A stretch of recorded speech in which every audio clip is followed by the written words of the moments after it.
நம்ம இப்போ அடுப்பை க்ளீன் பண்ணுறதை பற்றி பார்க்க போகிறோம். இப்படி இருந்த அடுப்பு முதல்ல வந்து தண்ணி தொளிச்சு ஊற வச்சுக்கணும். பின்னாடி இந்த மாதிரி எலுமிச்சம்பழம் ஒன்று, கொஞ்சம் உப்பு, வெந்தயம் போட்டு மிக்ஸ் பண்ணி அதை வச்சு துடைச்சாலே போதுமுங்க. நல்லா இந்த மாதிரி பளபளன்னு வரும். இப்போ துடைக்கவே பாருங்கள் எப்படி போகும் அழுக்கலாம். இந்த மாதிரி வந்து அடுப்பெல்லாம் துடைச்சிக்குங்க. பிசுபிசு தன்மையும் இருக்காது கடைசியில். இந்த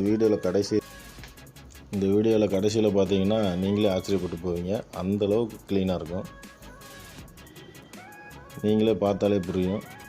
அதனால தான் என் வீடியோவை ஸ்கிப் பண்ணி போட்டிருக்கு. இதை வந்து நான் கழுவுறதுக்கு 2 நிமிஷம் ஆச்சு. வீடியோவில் வந்து 1.5 நிமிஷத்தில் தான் முடிஞ்சிடும்.